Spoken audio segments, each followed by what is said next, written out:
Summer holidays வந்தாச்சு, நம்ம GT ஹாலிடேஸும் வந்தாச்சு. GT holidays, south India's #1 travel brand. Aachi badam drink. ஆச்சி பாதாம் ட்ரிங்க் ஒன்னு வாங்கினா ஒன்னு ஃப்ரீ. மக்கள் முதல்வரின் மனிதநேய விழா. ஏடு காக்க பிறந்த சோழன், நாடு காக்க வாழும் தோழன். இந்த தலைப்பு வச்சது யாரு? இந்த தலைப்பு வச்சது யாரு? அதுக்கு ஒரு குழுவே வச்சிருப்பாரு. விழாவின் தலைவர் அவர்களே, புகழ் அரங்கத்தை தொடக்கி வைத்து அமர்ந்திருக்கும் அருமை அண்ணன் கழக துணை பொதுச் செயலாளர், மாண்புமிகு ஊரக வளர்ச்சித்துறை அமைச்சர் அண்ணன் ஐ. பெரியசாமி அவர்களே, விழா நாயகன்.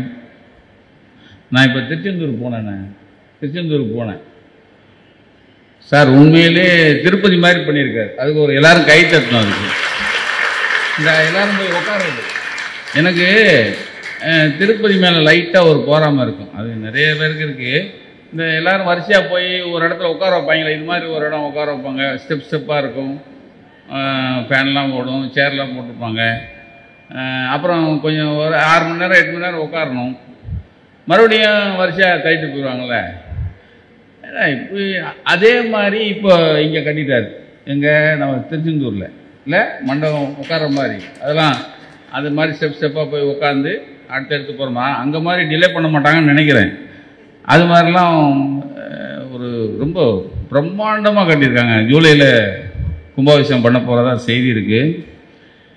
அதுக்கு மெனக்கடணும். அந்த மெனக்கடலுக்கு சொந்தக்கார் யாருன்னா எங்கள் சேர்பவன். சும்மா சொல்லக்கூடாது.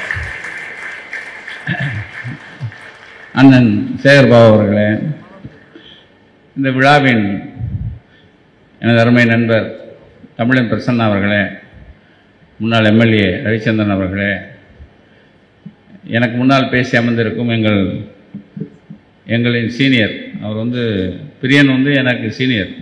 அவர் மூத்த பத்திரிகையாளர். நான் மூத்த பத்திரிகையாளராக இல்லை, நம்ம உழைக்கும் பத்திரிகையாளர். பிரியன் அவர்களே, அன்பு சகோதரி லட்சுமி சுப்பிரமணியம் அவர்களே, அருமை சகோதரி யாழினி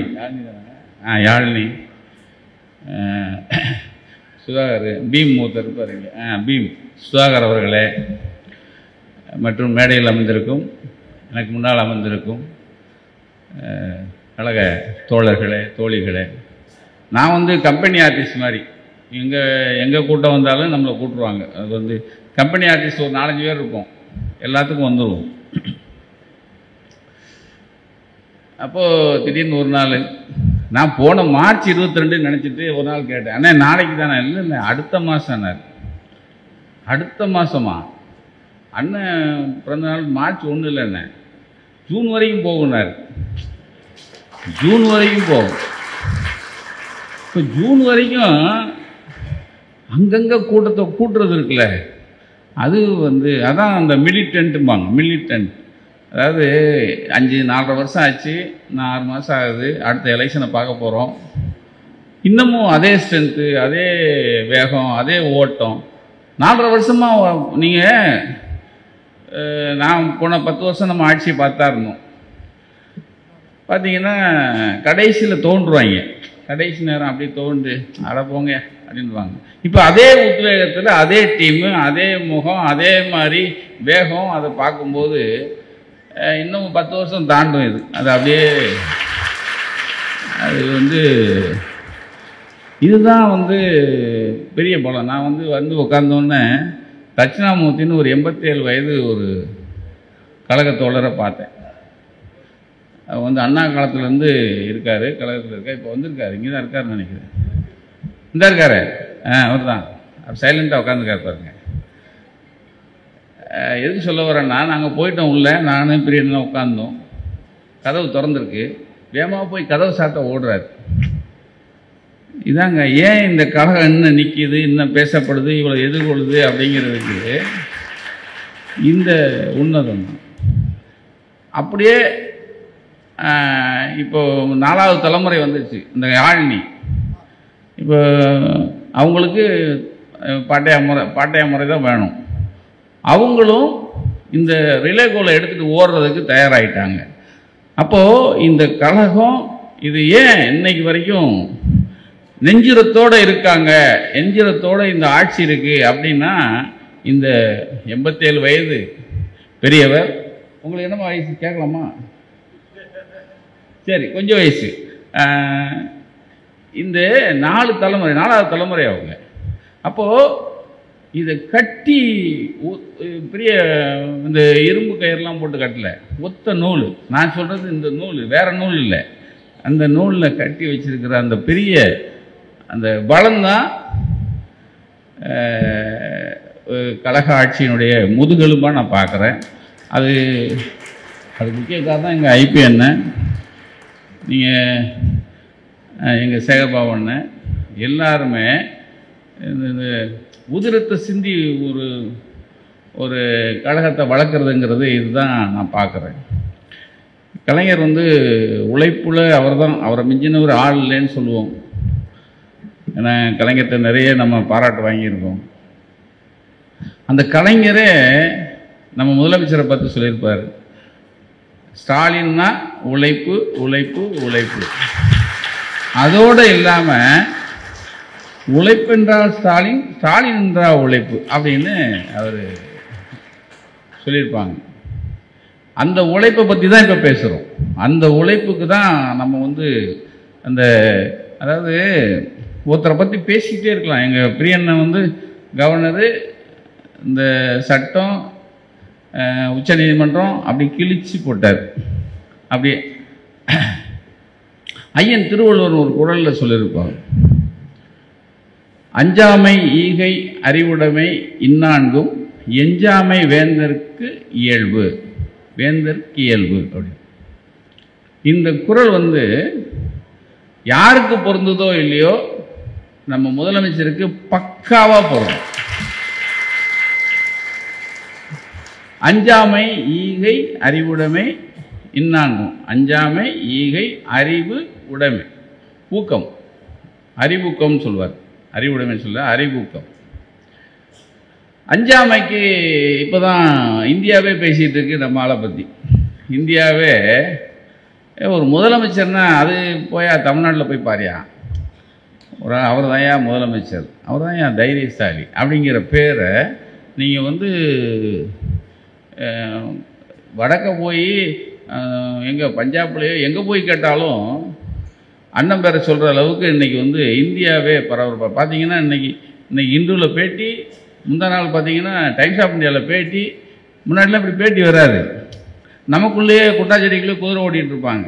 பார்த்தீங்கன்னா வடக்கிருந்து வர்ற பேப்பர்களும் இன்றைக்கி பேட்டி எடுக்கிற அளவுக்கு இன்றைக்கி முதல்வருடைய அந்த என்னது அவருடைய செயல் பறந்து போயிருக்குங்கிறதுக்கு அவருடைய இந்த அஞ்சாமை ஈகை அறிவூக்கம் இந்நான்கும் அப்படின்னா, அஞ்சாமைக்கு தான் இந்த கவர்னருக்கு இப்போ கொடுத்த ஊமை குத்துறாருல, கவர்னருக்கு கொடுக்குற அது உள்ளே விட்டு ஊமை குத்துதான், வெளியவும் சொல்ல முடியல. அதனால் என்ன பண்ணுறாரு, ஊட்டியில் 2 மாதம் இப்போ வேந்தர்கள் மாநாடுன்னு ஒன்று வச்சுருக்காங்க. ஊட்டிக்கு நீங்கள் இந்த நேரத்தில் வெயில் காலத்தில் ஊட்டிக்கு போக வேண்டியது தானே, அது அரசு செலவில் போகிறாங்க, வேறு ஒன்றும் கிடையாது. அதுக்கப்புறம் இருக்குது அவருக்கு ஊமுக்குத்து. அது இப்போ அவர் இதுக்கு அவர் நினச்சிக்கிட்டாரு, துணை ஜனாதிபதியை கூட இழுத்துக்கிட்டோம்னா நம்மளை டச் பண்ண மாட்டாங்கன்னு. அட மூதேவியே, துணை ஜனாதிபதி போயிடுவார்ல, போயிடுவார். போன பிறகு இருக்குடி உனக்கு, போன பிறகு. ஆனால் நம்மால் ரொம்ப சாஃப்டாக போவாங்க. நாம் என்ன சொல்கிறோம், இந்த கலந்துக்கிட்ட துணைவேந்தர்கள்லாம் பீஸ் பிடிக்கணும். அப்போ தான் பேசிகிட்டு இருந்தேன், ஜெயலலிதாவை நமக்கு பிடிக்காது, அது வேறு விஷயம், எல்லாம் பொருத்தம். இப்போ என்னை மனோரனை சொல்லும்போது 261 வழக்குகளை பெற்ற அஞ்சா நெஞ்சன்கிறாரு. நான் அடி வாங்கினது எனக்கு தானே தெரியும். அந்த அம்மா இந்நேரம் என்ன பண்ணியிருக்கேன், அந்த அம்மாவோட நம்ம அண்ணனை ஒத்து வைக்க முடியாது. ஒரு சின்ன நப்பாசு தான். நம்ம இவங்களுக்கு ஏன் கருணை காட்டணுமே? இந்நேரம் அந்த துணைவேந்தர் எல்லாரையும் மாற்றிடும். நம்மால் செய்ய மாட்டார். கொஞ்சம் விட்டு பிடிப்போம். இல்லைன்னா கொடநாடு விஷயம் இன்னைக்கு வரைக்கும் மந்தமாக இருக்குமா? அதாவது இதுக்கு முன்னாடி ஒருத்தர் பிஜேபிக்கு ஒருத்தர் ஒரு ஆடு ஒன்று இருந்துச்சு.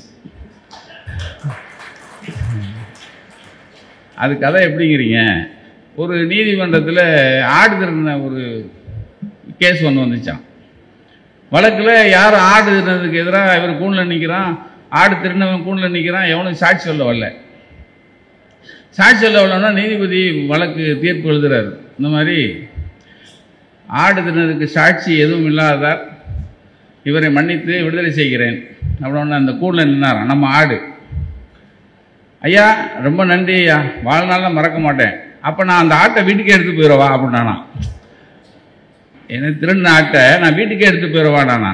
அந்த ஆடு இப்போ போயிடுச்சு. இப்போ இன்னொன்று வந்திருக்கு. அது என்ன அப்படின்னா, ஒருத்தன் அந்த கணக்கு ஒரு 20 பேர் என்ட்ரிக்கு எடுத்திருக்கான். 20 பேர் என்ட்ரியில் ஒரே கேள்வி தான்யா, 8க்கும் 8 × 8 என்ன பதில்? அரை மணி நேரம் உனக்கு டைம்ன்ட்டு சொல்லிட்டு போயிட்டாங்களாம்.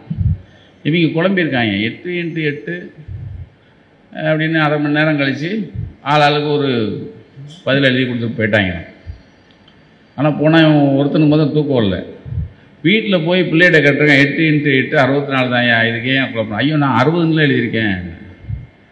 ஆனால் காலைல போஸ்ட்மேனே இவருக்கு உன்னை வந்து வேலையில் சேர்த்துக்கிறோன்னு போஸ்ட் கார்டு வந்துச்சு. இவன் வேகமாக போகிறான். போயிட்டு வேலையில் சேர்ந்துக்கன்னு சொன்னோன்னு அவன் கேட்டான், நான் ரைட்டுங்க, நான் வந்து 60 தானே எழுதினேன், என்னை எப்படி தேர்ந்தெடுத்தீங்க?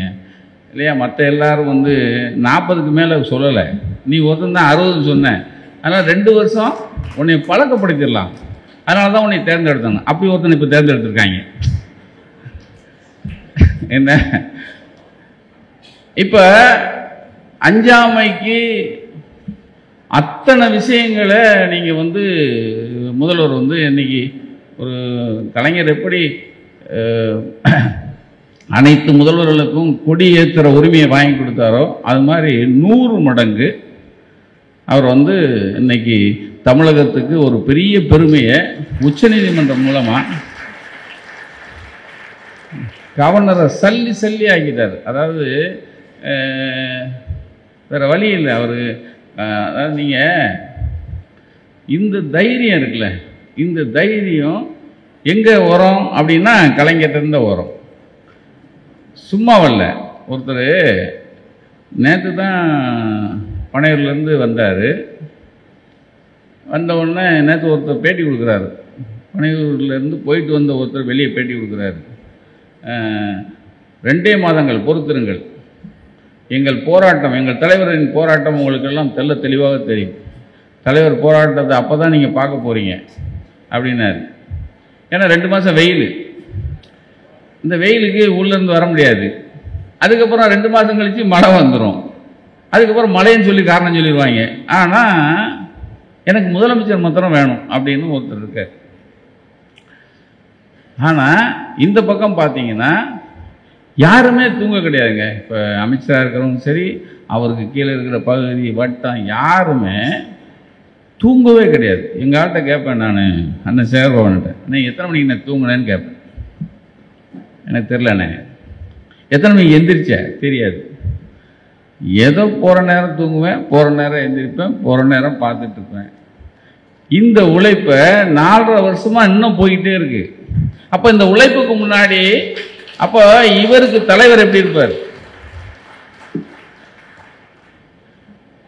அதான் அஞ்சாமை. ஈகைக்கு வந்து அப்படி வண்டியாக இருக்கு, லாரியாக நம்ம சொல்லலாம்.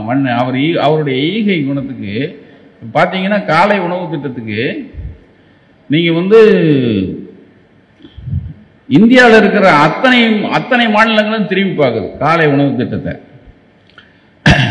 அதைத்தான் சொல்லி இப்போ நிறைய பேர் இப்போ வந்து அந்த விஷயத்தை சொல்லியே நிறைய பேர் ஓட்டெடுக்க ஆரம்பிச்சா, மாற்றுக் கட்சிக்காரங்க. இங்கே நான் சொல்கிறது வட மாநிலங்களில். அதே மாதிரி இப்போ ஒரு புது திட்டத்தை கொண்டு வந்திருக்காரு. கர்ப்பிணி பெண்களுக்கு கர்ப்பப்பையில் கேன்சர் வராமல் இருக்கிறதுக்கு இப்போ ஊசி போடுறதா ஒரு விஷயத்தை கொண்டு வந்திருக்காங்க சார். உண்மையிலேயே பெண்கள் எல்லாருக்கும் சார் இன்னும் ஒரு 30 ஆண்டுகள் 20 ஆண்டுகளுக்கு பிறகு பெண்களுக்கு கேன்சருங்கிற ஒரு விஷயமே வராமல் இருக்கிற ஒரு பெரிய ஒரு அற்புதமான சாதனைங்க.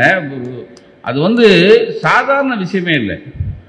நீங்கள் எல்லார் குடும்பத்துலையும் கர்ப்பப்பை கேன்சரில் ஒருத்தங்க நம்ம பலி கொடுத்துருக்கோம். கர்ப்பப்பை கேன்சரில் பெண்களுக்கு அதில் வந்து அது அவ்வளோ பெரிய ஆபத்தான ஒரு விஷயமா இருக்கும். அது இப்போ போட ஆரம்பிச்சிட்டாங்க. இப்போ ஒரு அந்த திட்டத்தின் மூலமாக அந்த ஈகைக்கு வந்துங்க இணையே கிடையாது. அதைத்தான் வள்ளுவன் சொல்கிறான். அஞ்சாமை ஈகையை சொல்லும்போது இதைத்தான் சொல்கிறான். அதே மாதிரி 1000 ரூபா பெண்களுக்கான விஷயம். இந்த 1000 ரூபா பெண்களுக்கான விஷயத்தை கர்நாடகாவிலேருந்து வடக்க இருக்கிற அத்தனை மாநிலங்களும் அதை பெருசாக எடுத்து தான் இப்போ பார்த்தீங்கன்னா பிஜேபி போன எலெக்ஷனில் டெல்லியில் அதை சொல்லி தான் ஓட்டு வாங்கியிருக்கான். அது எப்படி 15,000 ரூபா போடுற மாதிரி அதையும் 15 லட்ச ரூபா போடுறேன்னா 15,000 ரூபாயா 15 லட்சம். அதே மாதிரி இதையும் அல்வா கொடுக்க போகிறோம், அது வேற விஷயம். ஆனால் இந்த ஒரு விஷயத்துக்காக ஓட்டு எடுத்து வந்துட்டான். ஆக அண்ணன் முதலமைச்சர் சொன்ன அந்த அவர் வந்து நிறைவேற்றின ஒரு திட்டத்தை நான் நிறைவேற்றுவோன்னு சொல்லியே நான் ஒரு மாநிலத்தில் ஜெயிச்சிருக்கான்னா எவ்வளோ பெரிய திட்டம். இதுதான் ஈகை. ஊக்கம். அதாவது நீங்கள் இந்த நல்லா பார்த்தீங்கன்னா அவர் வரும்போதே அவர் நடக்கவே முடியாமல் இருக்கார். அவருக்கு ஒரு கட்டம் வேற சரியில்லை. காலையில் எழுந்திரிச்சு வாக்கியம் போயிட்டுருக்கார். இன்றைக்கி அவர் அளவுக்கு உழைக்கிறதுக்கு நம்ம அவருக்கு கூட பணியாற்றுகிற அமைச்சர்கள் கூட அவர் அளவுக்கு பணியாற்றுற அளவுக்கு இல்லை. அதை விட முக்கியம் இந்த ஊக்கம் கொடுக்கறதில்ல. அவர் எவ்வளோ பெரிய கில்லாடிக்கிறதுக்கு அன்னைக்கு இந்த கவர்னர் விஷயத்தில் ஒரு தலையங்க எழுதியிருந்தோம். அப்போ எனக்கு தொலைபேசியில் வந்தாங்க அண்ணன், வந்துட்டு ரொம்ப சந்தோஷம் அப்படின்னு பாராட்டிட்டு இருந்தாங்க.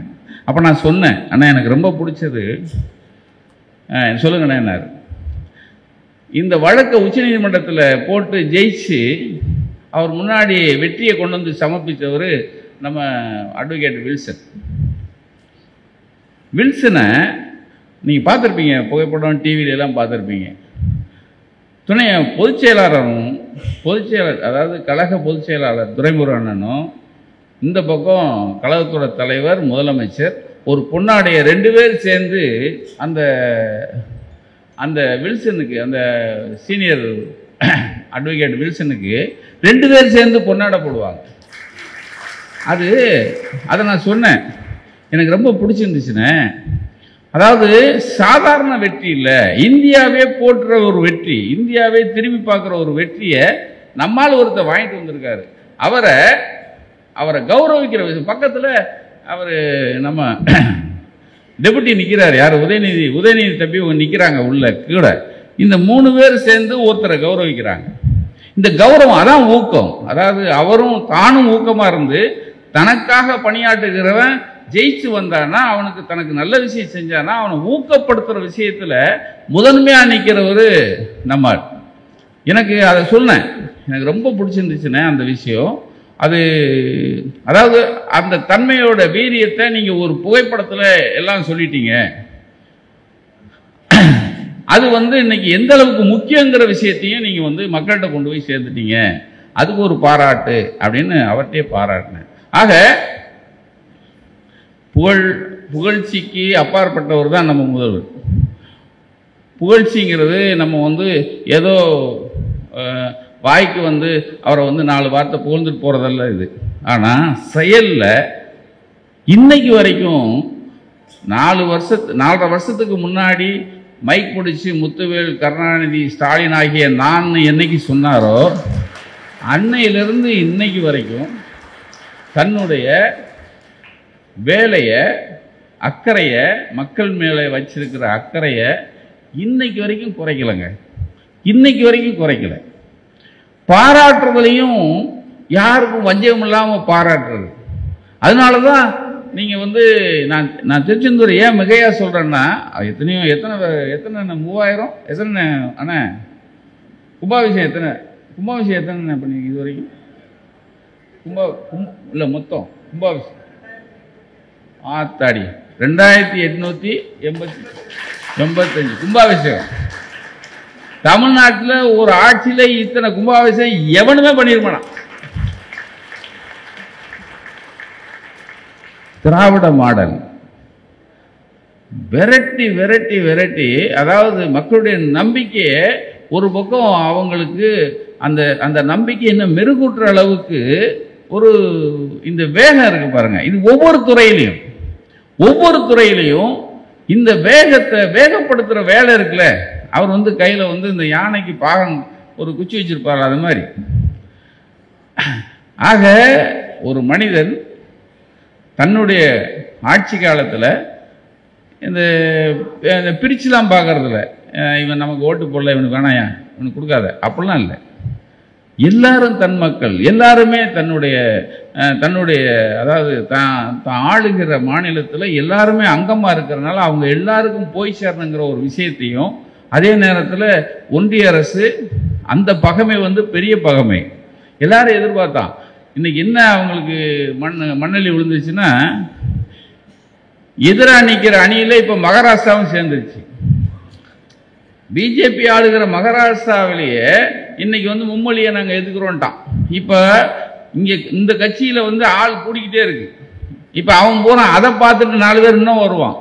பார்த்தீங்கன்னா இப்போ நீங்கள் எதிரணியில் இருக்கிறவன், அதாவது மத்திய ஒன்றிய அரசுக்கு எதிராக நிற்கிற அணியில் ஆட்கள் பலம் இப்போ கூடிக்கிட்டே இருக்கு. இது கூட கூட நிச்சயமாக இந்தியா திரும்பி பார்க்கிற ஒரு வல்லமை மிக்க ஒரு முதலமைச்சரா நீங்க ஸ்டாலின் இருப்பாருங்கிறத சொல்லி வாய்ப்புக்கு நன்றி கூறி விடைபெறுகிறேன். நன்றி, வணக்கம். நக்கீரன் டிவிக்கு சப்ஸ்கிரைப் செய்யுங்கள். உங்கள் ஆதரவே எங்கள் பலம். ஆசிரியர்களுக்கு நண்பனாகவும் மாணவர்களுக்கு ஆசானாகவும் திகழும் தேர்வு வழிகாட்டி. ஒவ்வொரு பாடத்திற்கும் அனுபவமிக்க ஆசிரியர்களின் துல்லியமான தெளிவான விடைகள். CNC இருக்கு, தேர்வு பயம் எதற்கு? இது தீரன் பப்ளிஷிங் ஹவுஸ் விற்பனை வெளியீடு.